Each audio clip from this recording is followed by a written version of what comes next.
Hello everyone, welcome to TC graphics. मैं आपका mentor Tanveer लेकर आ गया हूँ graphic design training with tips and tricks आपके लिए। तो आज की इस वीडियो में हम सीखेंगे इलस्ट्रेटर में मॉडर्न लोगो डिज़ाइन कैसे करते हैं। तो चलिए फिर स्टार्ट करते हैं। सो ऑलराइट, मैं आ गया हूँ इलस्ट्रेटर के इंटरफेस पर। सबसे पहले मैं एक पॉलीगॉन शेप ले लेता हूँ। शिफ्ट के साथ मैंने इसको ड्रैग किया। इसके बाद मैं इसकी आउटलाइन को नन कर देता हूँ और इसमें कलर फिल कर देता हूँ। लेट्स से मैंने ग्रे कलर फिल करना है। इतना हो जाने के बाद मैं इसका ये वाला एंकर पॉइंट और ये वाला एंकर पॉइंट को राउंड करूँगा, जिसके लिए मैं जाऊँगा डायरेक्ट सिलेक्शन टूल में, जिसकी शॉर्ट कमांड है ए। मैंने इस वाले डॉट पे क्लिक किया और शिफ्ट के साथ दूसरे वाले डॉट पे क्लिक किया और अंदर की ओर ड्रैग कर दिया। इतना होने के बाद मैं इसकी एक कॉपी लूँगा। एडिट में गए, कॉपी किया, दोबारा से एडिट में गए, पेस्ट एंड प्लेस कर दिया और शिफ्ट के साथ मैं इसे आगे ड्रैग कर दूँगा। इतना हो जाने के बाद दोनों को सिलेक्ट किया, शेप बिल्डर टूल में गए और ऑल्ट के साथ इस पर जितना भी ओवरलैप एरिया है उस पर फेर दिया तो हमें ये शेप मिल गई। इसके बाद मैं इसका एंगल चेंज कर दूँगा 90 डिग्री पे। ये हो जाने के बाद मैं राइट क्लिक करूँगा। राइट क्लिक पे जाने के बाद ट्रांसफॉर्म में गए और रिफ्लेक्ट कर दिया। रिफ्लेक्ट होने के साथ साथ मैं चाहता हूँ इसकी एक कॉपी भी, ओरिजेंटल और कॉपी। फिर शिफ्ट के साथ मैंने इसे ऊपर कर लिया। अभी मैं इसका कलर चेंज कर लेता हूँ ताकि हमें पता लगता रहे कि आखिर हो क्या रहा है। लेट्स से मैंने इस पर डार्क ग्रे कलर फिल कर लिया।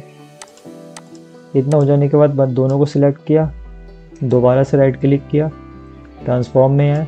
ट्रांसफॉर्म में आने के बाद रिफ्लेक्ट किया और हॉरिजेंटल एक और कॉपी ले ली और फिर वैसे ही शिफ्ट के साथ नीचे ड्रैग कर दिया। ये हमारी शेप तैयार हो गई। अब हम इसमें कलर फिल करेंगे। कुछ मिक्सअप सा हो रहा है, लेट्स हम इसमें अभी कलर चेंज कर लेते हैं। इसमें गए, कोई भी कलर फिल कर लेते हैं फॉर द टाइम बीइंग। इस वाले शेप को क्लिक किया और ये ब्लू कलर फिल कर लिया। चेन की तरह हम इसे एक दूसरे के साथ इंटरलॉक करेंगे। मैं क्या करूँगा, दोनों को सिलेक्ट किया, दोबारा से शेप बिल्डर टूल में गए और यहाँ पर आने के बाद इस पर अभी मैं ऑल्ट नहीं दबा रहा हूँ, इस पर फेर दिया। ऐसे ही ये वाली शेप को भी दोबारा से इन दोनों को सिलेक्ट किया, शेप बिल्डर टूल में गए और इस पर ठीक है। इतना हो जाने के बाद और जो ये ब्रेक शेप हो गई है, हम इसको करेंगे कंपाउंड। इसे क्लिक किया और इसे किया, विंडो में गए, पाथफाइंडर में जाने के बाद यहाँ पे कर दिया कंपाउंड। ये एक शेप बन गई दोबारा से। इसी तरीके से इस पे क्लिक किया, इस वाली शेप को क्लिक किया और इसको भी कर दिया कंपाउंड। ऑलराइट, अब बारी आती है इसमें ग्रेडियंट देने की, जो हमारा एक्चुअल लोगो होने वाला है। तो सबसे पहले ग्रेडियंट पैनल खोल लेते हैं। विंडो में आने के बाद ग्रेडियंट पैनल को खोल लिया, इस शेप को सिलेक्ट किया और यहाँ पर आने के बाद मैंने ये वाला कलर फिल कर दिया और इसी की मैंने कॉपी ली ऑल्ट के साथ, इसे नीचे ड्रैग करके छोड़ दिया तो ये डिलीट हो गया।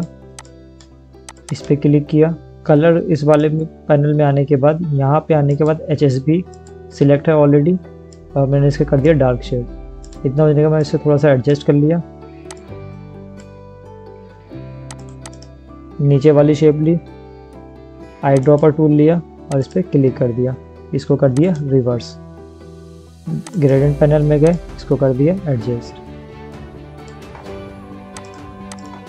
इस वाली शेप को सिलेक्ट किया, आई ड्रॉपर टूल लिया, इस पर क्लिक किया, कलर चेंज कर लिया। यहाँ पे आने के बाद कलर में गए, मैंने ये वाला कलर फिल कर दिया और इसी का मुझे डार्क शेड चाहिए तो मैंने इसकी कॉपी ली, इसे डिलीट किया, इस पर क्लिक किया, कलर में गए, HSB में आके थोड़ा सा डार्क कर लिया, दोबारा ग्रेडियंट में गए और इसे कर दिया एडजस्ट।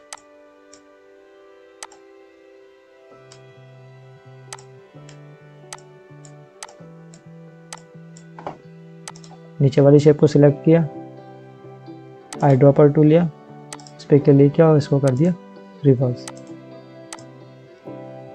सो ऑलराइट, हमारा लोगो रेडी है। आई होप आप लोगों को ये वीडियो भी पसंद आई होगी। अब पसंद आई तो प्लीज़ लाइक करें, शेयर करें एंड सब्सक्राइब करें। Thank you.